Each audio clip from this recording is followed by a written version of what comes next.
Welcome to Helping Organisations Thrive. Today I have Rebecca Clayton on the show. Good morning to you, Rebecca. Hi, Julian. Thanks for having me. Good to see you. You are the director and co-owner of R Human Resources, where you provide professional and pragmatic HR solutions to SMEs and charities from 1 to 50-ish employees. And today we're going to be exploring, which I think will be really helpful to leaders, is exploring Gen Z in the workplace, how to manage them, how to get the best out of them, and perhaps take away some negativity that people perhaps have of them. But before we get into that conversation, Rebecca, what do you love about what you do? It's a great question, Julian. So I've worked in HR for 20 years-ish now, and I just love supporting businesses to get the best out of their people. So that starts with setting their people plan for the year that aligns with the business goals and their opportunities. And it's just making their employees thrive whilst they're working for their organisation. So it's coming up with lots of different solutions. And also when things don't go to plan. So there are reactive situations that every organisation has to deal with when it comes to their people. So I just do thrive on a problem and just helping organisations to solve their people issues. So I think that's what I love about working in HR and what I do. So you're a big problem solver. Love a problem. Obviously, we try and work with our clients on a proactive basis. So that's where your plan comes in. So what do you want to do this year with your people? What's your plan around well-being, engagement, recruitment, and retention issues that you might have? But people are people, and things happen, and we have to respond to those. So yeah, if a problem comes up, happy to work with the client and help them resolve it. Excellent. That's good to hear. So today we're going to be talking about sort of Gen Z in the workplace, and I know there's some, I guess you could say, negative overtones of who they are, but just so people know who they are, because there's always an assumption that we always think people know exactly who we're talking about.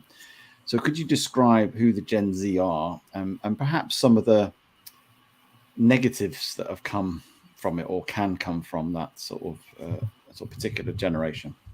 Yeah, of course. So Gen Z are people that were born in the mid to late 1990s to the early 2010s. They entered the workforce for the first time in 2019. And over the next 10 years, Gen Z will make up a third of the workforce. So boomers will start to retire, Generation Y will move into senior roles, and like I said, Gen Z will make up quite a large part of the workforce.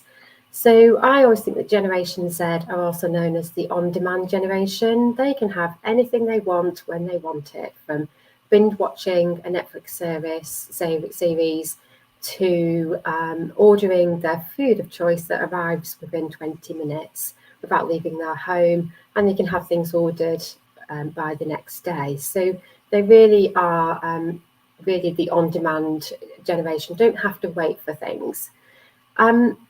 Obviously, I'm generalising, so not all employees will fit into what I'm describing as a Gen Z. So my advice, first of all, would be to take my advice, but remember that one approach doesn't always fit. So all employees are different. So it's just looking at what works for your organisation and your culture. But it is really sad, actually, because of the last 6 to 12 months, I have heard some negative feedback about Generation Z, and I didn't hear that about the generation prior to that. So some of the things I've heard is that Gen Z don't like to be given feedback. They can't take criticism. They're leaving organisations quite quickly because they're not getting promoted in the timescales that they think they want. They do challenge the need for workplace hierarchy.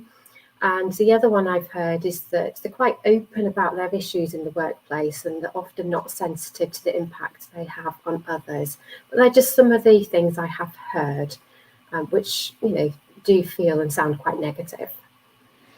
Yeah, and I've got children who are in that Gen Z scenario, and obviously they're almost given the title the snowflake generation, and Oh, yeah, my I hate kids, that term. Yeah, and I hate that term as well, and my children are far from snowflakes. correct. Yeah, They work hard and they're yeah, out there, and obviously we're generalizing here, and yeah, not to polarize in that sense, but there is that talk about them, and it's interesting. You just said that fact. I think you said, is it a third of the workforce in 10 years? Sorry, in 10 years' time, they will make up a third of the workforce, yes, which is significant. it And so we is. need to sort of sit up and think about how do we manage. And it's not just obviously Gen Z; it's all generations and how that interplays. So, so just taking some of that negative, how should we sort of, I guess, turn that? Well, firstly, where do you think that negativity has come from within this sort of what you've sort of read in the last sort of 6 to 12 months? Yeah, it's a really good question. I think it's coming from the older generations. So it is coming from, people who've been in the workplace for a long time. They've managed businesses for a long time. And maybe they don't, like you and I, have children in Generation Z. So it's quite a different generation to them, and they don't have experience of how to manage them in the workplace. So I think my advice to business owners is always to take a step back and look at themselves, because I think it's a learning curve for them. So I think maybe it's just that generational gap, and the differences are vast between Generation X and Generation Z, for example. There are vast differences, and if you can't relate to that, it's always very difficult to then try and manage somebody who's like that. So my advice is always just take a step back and have a look at yourself first, and then move forward from that. So taking this generation that are going to be quite significant, and they're going to be basically the future leaders in the next sort of 10, 20 years 20 of years, our yeah. businesses. What should we do to try and embrace them and create environments that will help them really thrive and just get the best out of them? Sure. So first of all, I'll just look at their qualities. I was really surprised to read about this, but actually, when it does make sense when you think about it. So they're actually really realistic about finances. So they've grown up in a recession, possibly grown up in a recession, and they've seen the impact it's had on their parents who may have lost their jobs as a result. They're seeing the cost of living crisis and the impact on their parents. And also, if they went to university, they went to university when the fees were introduced. So they possibly got quite a lot of student debt. So actually, financial security and progressing is really important to them. So it was a surprise to read that, but actually, it completely makes sense now that I've reflected on it. They were born into a digital age, so they are 24/7, and they're very tech savvy. But they're actually more cautious and selective about what they share online than the previous generation to them, which again is quite interesting. So, like I said, they are motivated by security and having a job. So that kind of clashes with this theory that they're moving around between jobs quite quickly, because actually they do value security. So I think if they find the right organisation that they can develop in, I think they'll stay, and hopefully they'll want to progress. They are possibly more competitive than previous generations. They do want independence. They value that independence. They can multitask, and boy, they can have lots of different screens open at one time. Rather than me, I just like to have one or two screens open. They can have lots of screens open at the same time. And actually, they prefer to communicate face to face. If that's online, that's fine, but they do like that face to face impact. And finally, they are more entrepreneurial, so they're very creative in their thinking. So they're really great qualities about Generation Z. Just on that, the financial security, which is an interesting one. I didn't realize that. Obviously, it makes sense in terms of what they've gone through.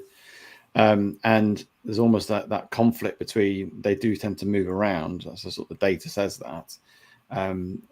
What is it? Why do you think they're moving around? If they want this financial security, that you're more likely to stay in a business and get that, or what is it? Why are they sort of moving? I think it's possibly two things. So maybe the environment is not ready for them. So we've talked before that in the current work environments, it's different generations who might not be quite ready and set up for them. So they're coming into a culture that doesn't match their values and their needs. But obviously, because they are competitive and because they've got this financial drive to do better for themselves, they are constantly looking elsewhere for an opportunity. And due to COVID, the workplace has opened up. So the opportunities to look outside of your immediate location for work opportunities has really opened up. So, for example, they could be looking at a job in London, but actually it's based from home. So I think they've got much more choice. So I think that choice then therefore leads to people moving around a little bit more. I hope that answers the question. Yeah, no, that makes sense actually. And I think, as you say, things have opened up a lot more, and we're more in a generation that has this sort of more hybrid, certainly since COVID happened as well. And so, you mentioned a number of strengths, entrepreneurialness as well. How can we, I suppose, and it's using those strengths in organizations and taking those individuals of that generation and say, not assuming everybody's the same. How do we incorporate that into the cultures, into the organizations, and I suppose use them to really get the best out of them that will help an organization? Yeah, sure. Okay, so just some top headlines. First of all, just to, as a reminder, they want flexibility about how they work. So you mentioned hybrid earlier. They do like the hybrid model, but they do like that face-to-face get-together as well. So it's just reminding that, if you haven't got an office, look at alternative ways to bring them together with the workforce. They do value a diverse workforce as well, and we can come on to that in just a moment. And also they're very tech savvy. So it's not just the hardware that you can give them that's up to date. They want really efficient systems and processes. And obviously they want different social media channels in order to communicate, but they're just headlines. We can go through those in just a moment. Just on that flexibility piece, which we just talked about hybrid, and you said that they like face-to-face, which is a surprise to me. I don't know why that surprised me. I just feel that they've a generation that have grown up on seeing people on screens all the time because of YouTube and all sorts of Instagram and everything else, but that they actually prefer in person. Some might do. Yeah, I think they're a very social generation. So it might not necessarily be going into the office every day, but they do like that connection. I think connection has been lost over the past couple of years, and that's the generation that have been impacted, I think, the most about connections and just building those connections. But they also might not know really how to connect with others on a face-to-face basis in a working environment. So they might want it, but they're not quite sure how to go about doing it. So I think it's an organisation that can really help them to understand what it is to be face-to-face. But yeah, I think I am hearing that they are a very sociable generation that want to come together. Okay. And obviously they want to make an impact to the organisation and see their contribution, and they want to see that quite quickly. So there's a number of things we can do. Obviously, we talked about team collaboration. I'm hearing that they do value social interaction, so do encourage that. Remembering to give the opt-out option for some of those that don't want it, because not everyone will fit into this model that we're talking about. They choose video over phone calls. Encourage, if you are hybrid, that videos on, and do your one-to-ones, do your annual appraisals on the video. Encourage multi-generational working so that everyone can learn from each other. You might need to step in and manage any conflict that might arise, but it's encouraging your team to work together, to question each other and to challenge, but in a positive manner. So I think team collaboration is really important because they want to be part of a team, but they want to feel heard, and they want to do that in a way that's not a conflict. Moving on to the second area, we've talked about financial stability, so that's really more important to them than Generation Y. So really look at your you're offering from a salary point of view to make sure it is competitive. And please don't say salary is competitive on your job adverts, because they don't want that. They want to know what is the salary that you're offering them. But also they're really interested in benefits and having a mix of benefits. So look at what you can offer from an employee package that's not just salary. So that might be, for example, anything that might help them financially. So vouchers, for example, in order to get, or discounts. It used to be, you used to offer gym membership, or you used to offer buying more holidays. I don't really think that applies to this generation. I think they're looking for something a little bit different and tailored to them. And also be ready to negotiate, because this generation can negotiate. So that's interesting. yeah. But it's been quite open and transparent about when you post a job, isn't it? In terms of, I know that's become more of a thing about just put the actual value of the salary rather than say it's competitive, because what is competitive? What's competitive? Yeah, and because transparency, they really value transparency. So being open about the salary and the benefits that you offer, but also being open about your culture. I know just goes back to what we were talking about earlier. They really want to understand your culture. So doing that during your recruitment process is really important. And during your recruitment interview, for example, they will be asking you lots of questions, because they want to make sure it's right for them. So be prepared for those questions about, the question might be, why should I come and work for you, for example? They won't be afraid to ask that. So I think it's being ready with an answer. They're quite savvy, aren't they, really, in terms of, say, that the money side, which is, I think, slightly different to the millennials, which were more about the ways of working, the broader benefits. Correct. Yeah. And these are more like salary, what can I get benefits, or be financially better for me, not just about a gym membership. And that transparency, being open about, as you say, the culture and all the things you see about in how you interact and onboard people, is keep it very open. Yeah, absolutely. Yes.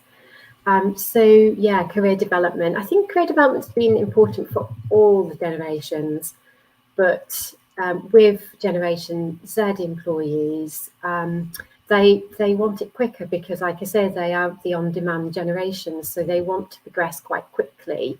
And that sometimes clashes with organisations, quite rightly, because you need to prove yourself in an organisation. You need to be given projects, and you are not going to get a big project and a big promotion without showing without building that trust and showing what you can do. So I think it's really setting expectations with Gen Z employees. And like I said, that starts with showcasing your culture in the recruitment stage, talking about what are their expectations in the interview process, and therefore saying, well, what we can offer you as an organisation. I think it's been very clear on the timeline and experience needed in order for progression to occur, and give opportunities to fail in a safe environment. Obviously, I'm a HR consultant, so you have to have a succession plan, goes without saying. So having those regular performance development plan discussions is really important, but you can be quite frank with this generation. I mean, a lot of people saying they can't take criticism. I'm not so sure about that. I think they can take criticism, but make sure you're ready to have that debate with them about why you're giving that feedback and what's the evidence and detail around that feedback. The other thing I didn't mention earlier is that one of the things I've heard is that some businesses are worried that they're coming into the workplace without the skills to equip them. So, for example, communication, receiving feedback, time management, how to behave appropriately in the workplace. So therefore, companies really need to look at whether they need to offer this training as part of the onboarding experience. Because why do you think they've not got that experience? Well, I know, and I haven't got to the bottom of that yet. It's because it's quite interesting, and whether it's a gap in schools and colleges or universities, I don't know. Whether it's a budget thing they've been cut back, whether they're not getting part-time jobs while studying, possibly might be another thing. It could be because of COVID and being much more online and not that face-to-face. So I don't actually know the answer to that. But it's something that is coming through from businesses, that they are missing those basic skills. So it's interesting because I know when I was at school, which was a long time ago, I had no sort of communication skills training, none of this stuff that they have nowadays. And perhaps it is the COVID impact, where they've had lots of online stuff, and I know, they've lost that skill of interacting and being sociable with people, and there's this perception that that's why they're all about video and online, but actually they've just not had the opportunity, have they? Certainly the last 2 or 3 years, it's been massively impacted. Yeah, because I think schools and universities do focus on this, but because of that issue of not being able to get together in the environment and work on these skills, because we have been online, I think unfortunately, this is the generation that have missed those opportunities. I think, for example, work experience went on hold for a couple of years. I know a lot of my clients are now starting to look at having people come back in for work experience. So there is a gap of at least 2 to 3 years where people weren't able to go and get some work experience. So it could be that as well. So I think just summarising, or just going back to social media, I mean, we talk about TikTok. I'm not on TikTok. I don't have much knowledge of TikTok, but using that as an example, this is the generation that are on TikTok. So companies that can embrace TikTok, and it fills me with a bit of dread because, it's completely unknown to me, but it's really helping organisations and individuals connect. And it's a great, unique way of showcasing company culture. So, for example, industries such as marketing and advertising are all over this. As you can imagine, they're using lots of different social media platforms to engage job seekers and to also raise work. And also TikTok is very good, for example, for raising challenging workplace topics. So there's lots of videos on there that people are tapping into. So it's just looking at that communication channels, social media, how it could work for your culture, because Generation Z want to see this in the workplace. So that's it in summary. So having somebody or a group of people who are from the Gen Z sort of generation, what would be, just to try and keep it, I guess, the positives of this, the sort of the benefits of having those individuals, and obviously you talked about how we can get the best out of them, but what are the benefits of those in the organisation? The benefits of Gen Z in the organisation. Is that the question? Sorry. Yeah.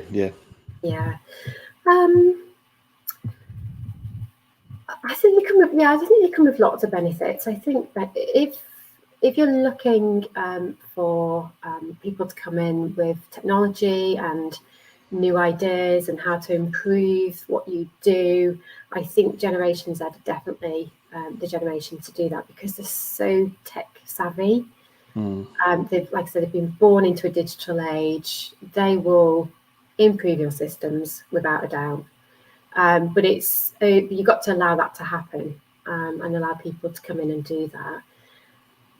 Other benefits, they're really interested in innovation. So again, if you're looking to grow your organisation, I really would consider bringing in possibly, not a graduate, because not everyone are graduates. People choose to enter the workforce with different qualifications or through experience, but really looking at bringing in a Gen Z to bring in some fresh ideas and different ways about doing things. But again, be ready to manage those expectations and to work with them, because if you're going to ask them to come in and improve something, they'll want to see that improvement. So you must allow it to happen. And they just want flexibility, I think, and they want to come in and have fun as well. The workplace needs to be fun, it needs to be social. So I think they can definitely bring some fun to the workplace. Yeah, and just on what you've said before, it seems to me that a benefit is they will heighten your transparency of your business, because that's what they sort of demand in some ways. Yes. And to be honest, transparency at any level, sort of type of person, is always a benefit anyway, in terms of how we lead and how we sort of open our organizations up to each other and creating those cultures. And I also think that savviness, that financial savviness, certainly if somebody's more in a businessy sort of orientated type role, will be good. And the fact that they're quite sort of entrepreneurial as well, and go about things. I think there's some, and I think it's taking the benefits of their generation, what they've been exposed to, and what they experience. This is a generalization, and just embracing it and thinking, what can I use in a way that can take our business forward, and like what you've already said. So, any sort of last sort of thoughts on how we sort of perceive Gen Z, or manage them, or inspire them? Any other thoughts on that? Yeah, I would just, just to close, really, they are really open-minded, I think, is a really great benefit of them. Being open-minded is part of their life. I think with access to all this information on the internet, for example, but they're also very accepting of gay relationships and transgender rights as well. So they will encourage and they'll harness, they'll create inclusive workplaces. So I think that's another benefit as well of Gen Z, is that they are open-minded, they go with the flow, and if you can manage them right, I think they'll be actually easier to manage than what you think.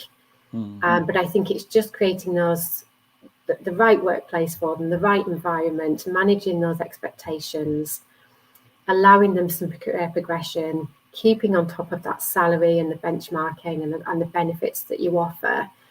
And really think carefully about integrating them into the workplace and giving them the support that they need. Brilliant. Thank you for your time today, Rebecca. I really appreciate that. That's really helpful. I think people need to take heed to that, and to really embrace them, and sort of go through what you've just said in terms of how to manage them and inspire them. If people want to connect with you and get to know you, what's the best way of doing that? So I'm on LinkedIn. So you can contact me via LinkedIn. Or our internet address, our website address is www.ourhumanresources.co.uk.